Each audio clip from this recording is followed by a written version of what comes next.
Hello students, आज इस video में हम करेंगे क्लास 12th हिस्ट्री के चैप्टर नंबर 9 उपनिवेशवाद और देहात के कुछ महत्वपूर्ण प्रश्न जो कि बोर्ड परीक्षाओं में आए हुए हैं और इस वर्ष भी उनके आने की पूरी संभावना है। तो अगर आप परीक्षा में पूरे अंक पाना चाहते हैं तो मेरी इस सीरीज़ को ज़रूर देखिए। सीरीज़ के लिंक देखने के लिए डिस्क्रिप्शन में जाकर आप देख सकते हैं या प्लेलिस्ट से भी आप इनको खोज सकते हैं। तो शुरू करते हैं वीडियो को। पहला क्वेश्चन है, ब्रिटिश सरकार के अंतर्गत जमींदार राजस्व राशि के भुगतान में क्यों चूक करते थे, यानी कि क्यों नहीं दे पाते थे, क्यों रह जाती थी उनके राजस्व राशि का भुगतान। तो इसके कोई दो कारण दीजिए। तो ये 3 अंक वाला प्रश्न हो सकता है आपका। तो इसका उत्तर होगा कि स्तंभरारी और स्थायी बंदोबस्त के पश्चात कुछ प्रारंभिक दशकों में राजस्व मांग को अदा करने में बराबर कोताही करते थे। कोताही का मतलब लापरवाही करते थे, जिसके परिणाम स्वरूप राजस्व का बकाया रकमें जो है वो बढ़ती जाती थी। राजस्व का मतलब होता है रेवेन्यू यानी कि टैक्स। तो वो जो बकाया राशि थी जो काफ़ी टाइम से पेंडिंग चल रही थी, वो रकमें जो है बढ़ती चली गई। तो जमींदारों की इस असफलता के, यानी कि जो ये कर नहीं दे पाते थे, उसमें फेल होने के निम्नलिखित 2 मुख्य कारण थे। पहला ये है कि प्रारंभिक मांगों का अधिक होना। लॉर्ड कॉर्नवालिस के समय में जब स्थायी बंदोबस्त लागू किया गया था तो आरंभ में राजस्व जो है वो अधिक लगाया गया था, क्योंकि ब्रिटिश सरकार का यह विचार था कि बाद में कीमतों में वृद्धि होने से और खेती का विस्तार होने से जमींदारों की आय में वृद्धि नहीं कर सकेगी। तो वो सोच रहे थे कि जैसे अभी शुरू में ही ज़्यादा लगा देते हैं, क्योंकि काफ़ी लंबे टाइम तक का पीरियड दिया गया था कि उसमें कोई चेंज नहीं होगा, लेकिन ज़मींदार का उनको लग रहा था कि आय में वृद्धि हो जाएगी तो और साथ ही साथ कीमतों में भी वृद्धि होगी, जिससे ज़मींदार जो है अधिक आय पा सकेंगे। और लेकिन सरकार क्योंकि एक लंबे टाइम तक का समझौता कर रही थी, वो अपना कर नहीं बढ़ा पाएगी, तो इसलिए शुरू में ही आरंभिक मांगें जो थी वो बहुत ज़्यादा कर दी गई थी। तो आगे चलकर उत्पादन और कीमतों में वृद्धि से जमींदारों पर राजस्व का बोझ कम हो जाएगा। यानी कि वो ये सोच रहे थे कि शुरू में तो ये ज़्यादा लगेगा, लेकिन बाद में जब कीमतें बढ़ जाएंगी और कृषि का उत्पादन भी बढ़ेगा तो उसके बाद जमींदार इसे आसानी से चुका पाएंगे। तो ये सोचकर उन्होंने शुरू में आरंभिक मांगे जो हैं वो अधिक कर दी थी। और 1790 के दशक में जो उपज की कीमतें थी वो कम हो गई थी। तो राजस्व जो है 1790 के दशक में निश्चित किया गया था। उस समय कीमतें कम होने के कारण जो है रैयत जो है, यानी कि किसान जिसे रैयत कहते थे, उनके लिए यह देय राशियाँ चुकाना जो है बड़ा कठिन काम था। इस प्रकार जमींदार स्वयं ही रैयत से राजस्व इकट्ठा नहीं कर सकता था और वह कंपनी को निर्धारित राशि देने में असमर्थ हो गया था। तो कीमतें जो है बढ़ नहीं पाई और इस वजह से जो है क्योंकि बढ़ी हुई कीमतों को उन्हें कंपनी को द्वारा जो राजस्व देना था वो देना मुश्किल हो गया। तो इस तरह से जो है जमींदार राजस्व के भुगतान में चूक जाते थे। तो राजस्व की जो दरें थी वो असमान थी। या फसल अच्छी हो या बुरी हो, राजस्व का भुगतान ठीक समय पर उनको करना पड़ता था। यानी कि राजस्व जो था वो फसल के ऊपर निर्भर नहीं करता था। अगर अच्छी फसल होगी तो भी किसान की और बुरी होगी तो भी, यानी कि सूखा भी पड़ जाए और फसल बिल्कुल भी ना हो तो भी राजस्व क्योंकि फिक्स था, इसलिए देना ही पड़ना था। तो जमींदारों की नीलामी का प्राविधान भी था। तो जमींदारियाँ जो थी, जमींदार की जो नीलामियाँ, अगर वो जमींदार कर नहीं दे पाते थे तो नीलामियों का भी प्रोविज़न यानी कि प्रावधान किया गया था। तो अगर राजस्व का भुगतान निश्चित तारीख को एक सूर्यास्त विधि थी, यानी कि सूर्य के अस्त होने से पहले, यानी कि डूबने से पहले उनको जो है टैक्स जमा कराना पड़ता था। अगर वो नहीं करा पाते थे तो जमींदारी को नीलाम किया जा सकता था। तो स्तंभरारी बंदोबस्त के आरंभ में जमींदार की शक्ति को रैयत से राजस्व इकट्ठा करने और अपनी जमींदारी का प्रबंध करने तक ही सीमित कर दिया गया था। क्वेश्चन नंबर 2 है कि 18वीं शताब्दी के दौरान बंगाल के जमींदारों की सत्ता को ईस्ट इंडिया कंपनी द्वारा किस प्रकार नियंत्रित किया गया, स्पष्ट कीजिए। तो कंपनी ने जमींदारों को नियंत्रित करने, विनियमित करने और उनकी सत्ता को अपने वश में रखने और उनकी स्वायत्तता को सीमित करने के लिए निम्नलिखित कदम उठाए। यानी कि जमींदारों को कंट्रोल में रखने के लिए, नियंत्रित करने का मतलब कंट्रोल में रखने के लिए, और विनियमित करने यानी कि उनके अनुशासनबद्ध करने के लिए और उनकी सत्ता को अपने वश में यानी कि काबू में रखने के लिए उन्होंने क्या क्या कदम उठाए, उनकी हम चर्चा यहाँ कर रहे हैं। पहला है, जमींदारों की सैन्य टुकड़ियों को भंग कर दिया गया, यानी कि जो छोटी मोटी सैनिक टुकड़ियां रखते थे उन्हें ख़त्म कर दिया गया, और सीमा शुल्क को भी समाप्त कर दिया गया। इस तरह से वो अपनी जमींदारी में से होके जाने वाले व्यापारियों से या आने जाने वाले सामान पर कोई कर वसूल नहीं कर पाते थे। इस तरह से उनकी आय जो है वो कम हो गई। तीसरा है कि जमींदारों की कचहरियों को कंपनी द्वारा नियुक्त कलेक्टर की देखरेख में रखा गया। इस तरह से जमींदारों के पास जो न्यायिक अधिकार थे वो समाप्त कर दिए गए और वो कलेक्टर को दे दिए गए। तो इस तरह से जो है जमींदारों की शक्ति जो है वो कम कर दी गई। जमींदारों से स्थानीय न्याय और स्थानीय पुलिस की व्यवस्था करने की शक्ति को भी छीन लिया गया। इन उपायों के परिणाम स्वरूप जमींदारों की शक्ति जो है सीमित और प्रतिबंधित हो गई थी, यानी कि बॉन्ड हो गई थी, और कलेक्टर का कार्यालय जो है वो सत्ता के वैकल्पिक केंद्र के रूप में स्थापित हुआ। यानी कि सत्ता जमींदारों के हाथों से निकलकर कलेक्टर के कार्यालय में शिफ्ट हो गई थी। तो इन मामलों में एक कंपनी में अधिकारी को निम्न अनुदेश के साथ जमींदार के पास भेजा गया। एक एग्जाम्पल इसके संदर्भ में दिया जाता है कि जिले का पूरा कार्यभार अपने हाथ में ले लो, और राजा और उसके अधिकारी, राजा का मतलब जमींदार से है यहाँ पे, तो जो बड़े जमींदार थे उन्हें राजा भी कहा जाता था, तो और उनके अधिकारियों के संपूर्ण प्रभाव और प्राधिकार को खत्म कर देने के लिए सर्वाधिक प्रभावशाली कदम उठाओ।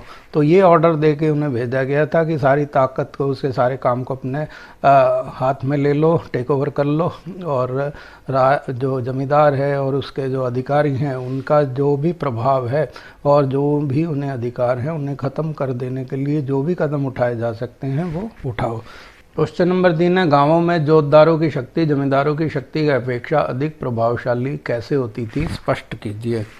तो इसका उत्तर है कि ग्रामीण बंगाल में बहुत से क्षेत्रों में जोतदार जो थे वो शक्तिशाली हस्ती होते थे, और उसके निम्नलिखित कारण थे। पहला है कि बुकानन जो था इनका एक सर्वेयर था, तो बुकानन के अनुसार 19वीं शताब्दी के प्रारंभिक वर्षों तक उनके पास यानी कि जमींदार जो जोतदार थे उनके पास ज़मीनों के बड़े बड़े क्षेत्र थे। इनमें से कई तो 1000 एकड़ तक फैले हुए थे, यानी कि जोतदारों के पास जो ज़मीनें थी वो 1000 एकड़ तक भी हो सकती थी। तो दूसरा यह है कि स्थानीय व्यापार और साहूकार के व्यापार पर भी इनका नियंत्रण था। तो इस प्रकार उस क्षेत्र के गरीब काश्तकारों पर भी वे व्यापक शक्ति का प्रयोग करते थे। जोतदार की ज़मीन का बड़ा भाग बटाईदारों द्वारा जोता जाता था, और यह उनको जोतदारों को यानी कि उनको का मतलब जोतदारोरों को फसल के बाद उपज का आधा हिस्सा देते थे। तो बटाईदार जो हैं ज़मीन पे खेती करते थे और 50-50% जो है फसल कर लेते थे, यानी आधी जोतदार की और आधी बटाईदार की होती थी।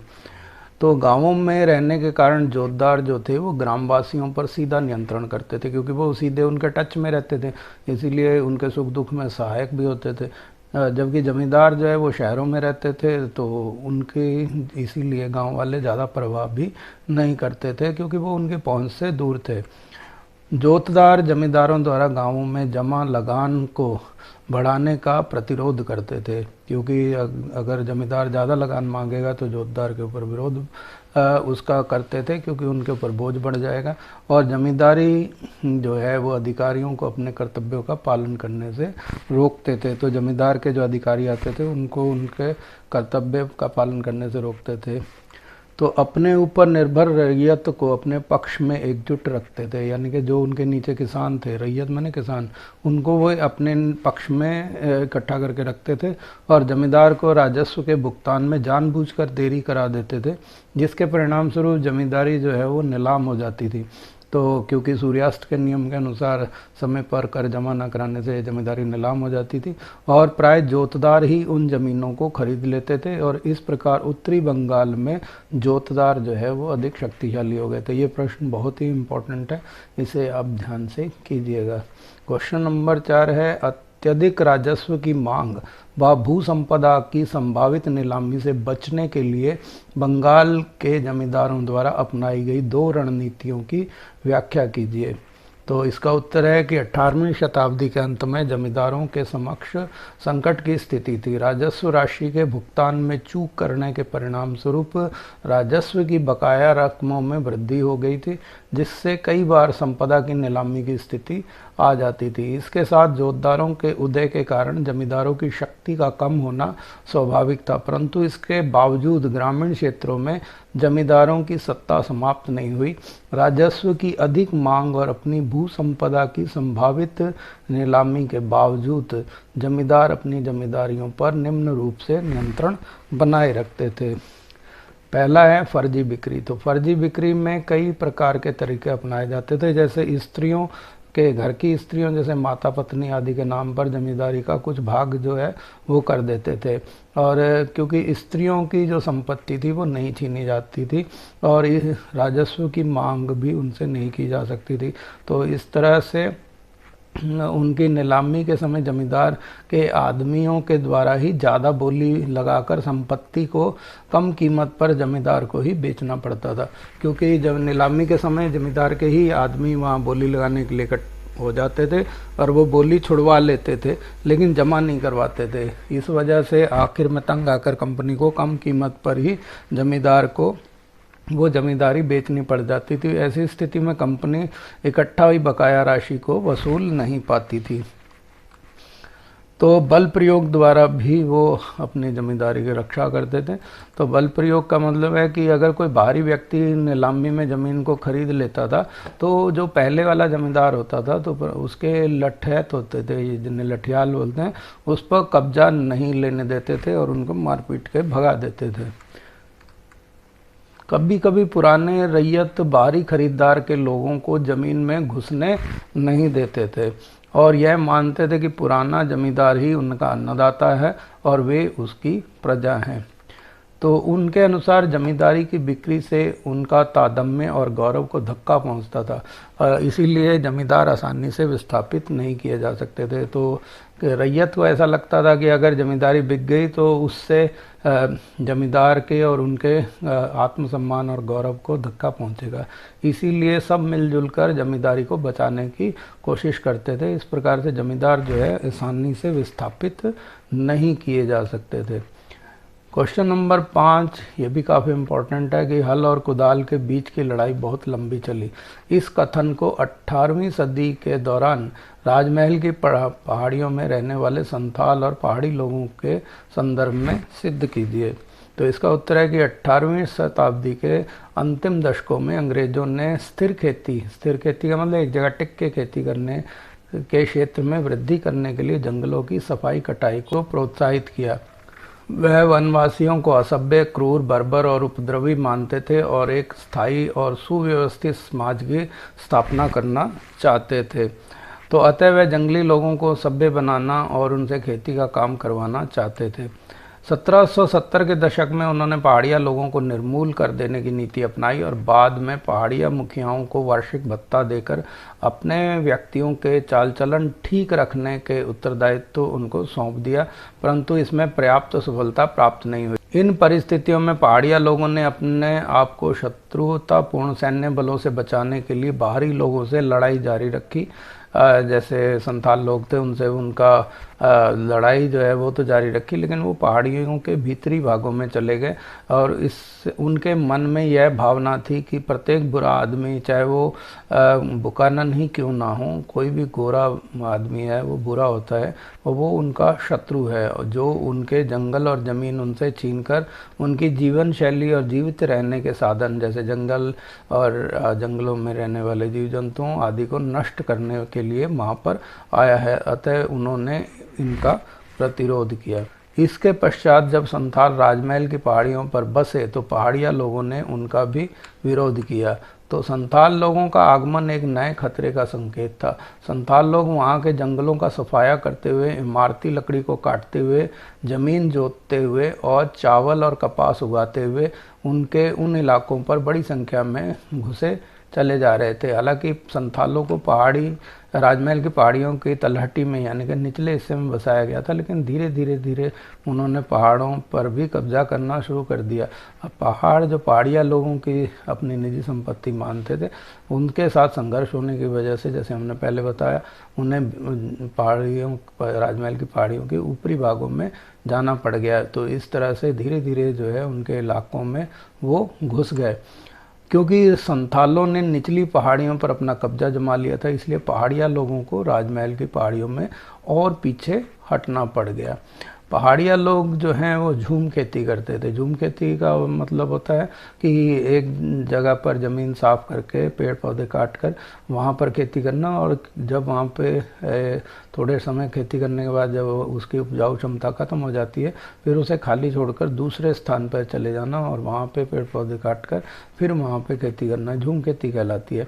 तो वो क्योंकि पहाड़ी इलाकों में करते थे, इसलिए पत्थरों को खोदने के लिए और पहाड़ों पे खुदाई करने के लिए उनको कुदाल का प्रयोग करना पड़ता था। इसीलिए कुदाल को पहाड़ियों के जीवन का प्रतीक माना गया है।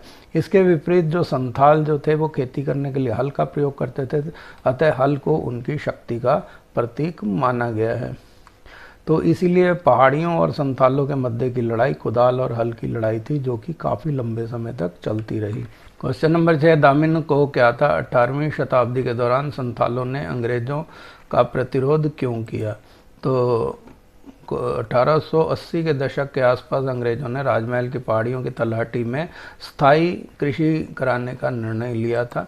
तो जब वे पहाड़िया लोगों को एक स्थान पर बसाने में असफल रहे, तो उन्होंने संथालों को ज़मीनें देकर राजमहल की तलहटी में बसने के लिए तैयार कर लिया। क्योंकि पहाड़िया लोग जो हैं वो स्थायी खेती नहीं करते थे, वो झूम खेती किया करते थे। इसीलिए अंग्रेज़ों ने जो है संथालों को वहाँ पे दामिनों को पे ज़मीनें अलॉट कर दी और उनको वहाँ उस तलहटी में बसने के लिए तैयार कर लिया। तो 1832 तक ज़मीन का काफ़ी बड़े इलाके को दामिन कोह के रूप में नामांकित किया गया और इस दामिन कोह को संथालों की भूमि घोषित कर दिया गया। उन्हें इस इलाके के भीतर रहना था और हल चलाकर खेती करनी थी और स्थायी किसान बनना था। उन्हें पहाड़ियों की तरह झूम खेती नहीं करनी थी, बल्कि परमानेंट किसान बनना था। तो संथालों द्वारा अंग्रेज़ों का प्रतिरोध करने के निम्नलिखित कारण थे। क्योंकि अंग्रेज़ों ने ही संथालों को बसाया था, फिर भी संथालों ने अंग्रेज़ों का प्रतिरोध क्यों किया, उसके निम्नलिखित कारण थे। संथालों ने जिस ज़मीन को साफ करके खेती करनी शुरू की थी, उस पर राज्य की सरकार ने भारी कर लगा दिए थे। अब मेहनत साहूकारों ने की।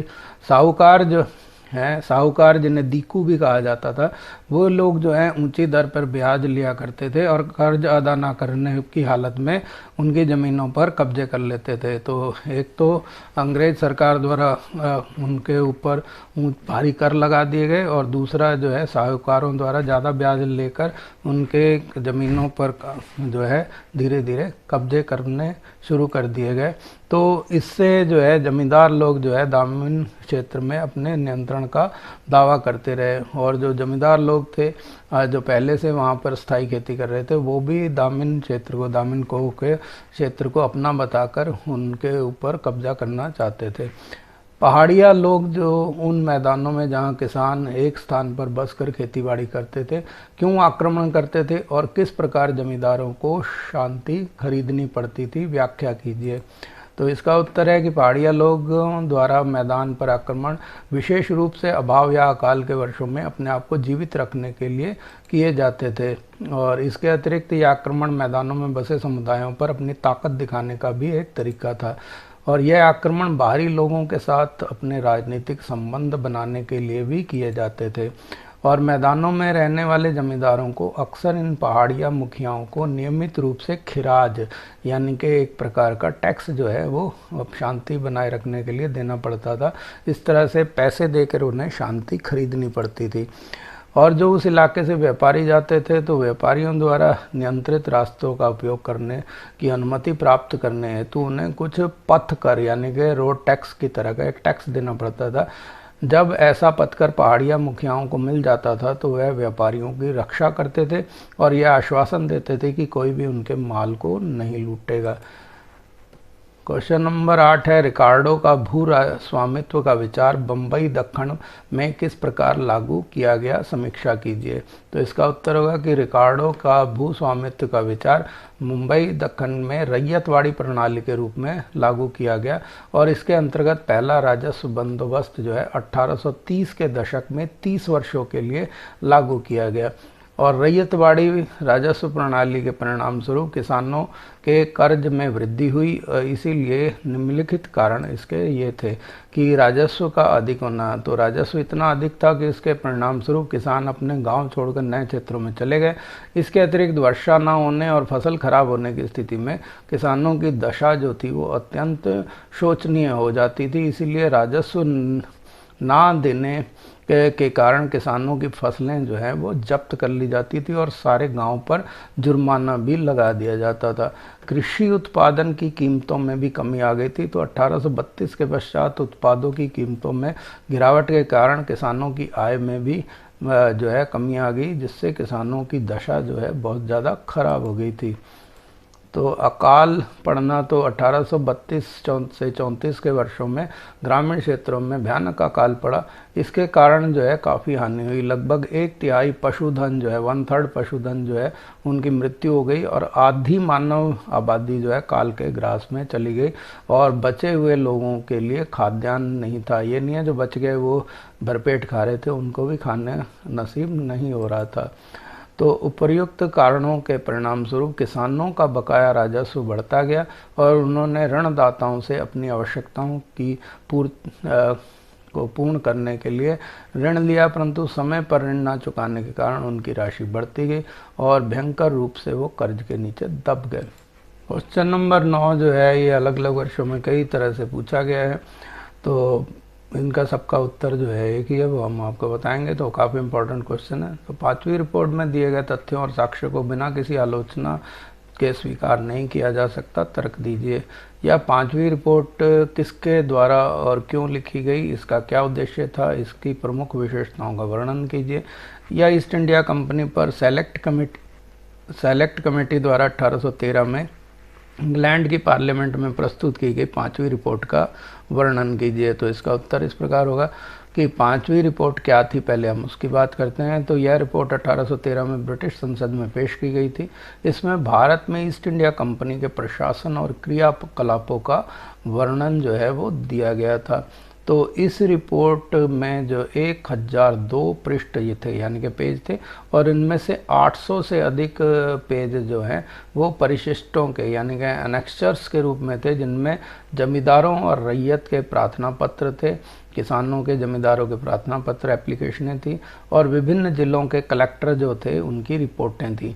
राजस्व विवरणियाँ यानी कि राजस्व के बारे में जानकारियाँ थी और इसके अलावा सांख्यिकी तालिकाएं थी, यानी कि सांख्यिकी तालिकाओं का मतलब आंकड़ों के जो है टेबल्स वहाँ दी गई थी। तो अधिकारियों द्वारा बंगाल और मद्रास के राजस्व और न्यायिक प्रशासन पर लिखित टिप्पणियां भी इसमें सम्मिलित थी, यानी कि शामिल की गई थी। और इसको लिखने का कारण क्या था कि 1760 के दशक में भारत में ईस्ट इंडिया कंपनी के शासन की स्थापना के पश्चात इंग्लैंड में इनके कार्यों की आलोचना शुरू हो गई थी। कुछ वर्ग कंपनी को भारत और चीन के साथ व्यापार के एकाधिकार का विरोध कर रहे थे।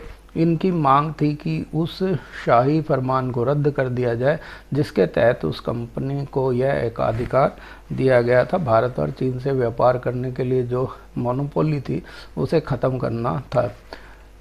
तो निजी व्यापारियों की संख्या में भी वृद्धि हो गई थी जो भारत के साथ व्यापार करने के इच्छुक थे। तो व्यापारी और उद्योगपति ब्रिटिश निर्माताओं के लिए भारत का बाजार खुलवाने के इच्छुक थे ताकि वह अपना माल भारत में बेच सकें।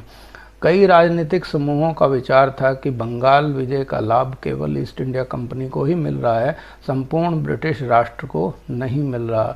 तो कंपनी के कुशासन और अव्यवस्थित प्रशासन के विषय में सूचनाएं इंग्लैंड में मिल रही थी और यह चर्चा का विषय बन चुका था। समाचार पत्रों में कंपनी क्रियाकलापों का विस्तार से वर्णन किया गया ताकि ब्रिटिश संसद भारत में कंपनी के शासन को नियमित करने के लिए कानून पास करे। इसके परिणाम क्या हुए? तो उपयुक्त कारणों के फलस्वरूप 18वीं शताब्दी के अंतिम दशकों में कई अधिनियम पारित किए गए। इसके अंतर्गत कंपनी को बाध्य किया गया कि वह भारत के प्रशासन के विषय में नियमित रूप से अपनी रिपोर्ट भेजा करें। कंपनी के काम की जांच पड़ताल करने के लिए कई समितियां नियुक्त की गई। 5वीं रिपोर्ट एक ऐसी रिपोर्ट थी जो एक समिति द्वारा तैयार की गई थी और इस रिपोर्ट के आधार पर कंपनी के कामकाज पर संसद में चर्चा हुई। और इसका महत्व क्या है, इम्पोर्टेंस क्या है? तो 5वीं रिपोर्ट एक महत्वपूर्ण स्रोत है और इसमें ग्रामीण बंगाल की घटनाओं की जानकारी हमें प्राप्त होती है, परंतु इस रिपोर्ट को पूर्ण रूप से भी सत्य नहीं माना जा सकता क्योंकि इसको लिखने वाले जो हैं वो पक्षपात रहित नहीं थे, यानी कि वो किसी ना किसी का पक्ष ले रहे थे। तो वे कंपनी के कार्यों के आलोचक थे, यानी कि वो कंपनी का जो भी काम हो रहा था उनको आंख मीच कर उसकी आलोचना कर रहे थे। वह कंपनी की शक्ति को नियमित और नियंत्रित भी करना चाहते थे। इस रिपोर्ट को बिना आलोचना के स्वीकार नहीं किया जा सकता क्योंकि इसके परंपरागत जमींदारी सत्ता के पतन का वर्णन जो है बहुत बढ़ा चढ़ाकर किया गया था। तो व्यवहार में जमींदारों का पतन जो है वो बहुत कम हुआ था क्योंकि जमींदार किसी न किसी प्रकार से अपनी जमींदारी को बचाने में सफल होते थे और जमींदारियों की नीलामियां होती थी, परंतु जमींदार नए नए तरीके अपनाकर अपनी जमींदारियां बचा लेते थे और बहुत कम मामलों में ही विस्थापित होते थे। आपको ये वीडियो कैसा लगा इसको कमेंट करके बताइएगा। अगर वीडियो पसंद आए तो लाइक करिए और अगर आप मेरे चैनल पे नए हैं, अभी तक आपने इसको सब्सक्राइब नहीं किया है तो ब्लैक सब्सक्राइब के बटन को दबाकर उसको जो है सब्सक्राइब कर लीजिए और बेल आइकन को भी ज़रूर दबा दीजिए ताकि आने वाले वीडियोस के नोटिफिकेशन आपको सबसे पहले मिल सकें। धन्यवाद।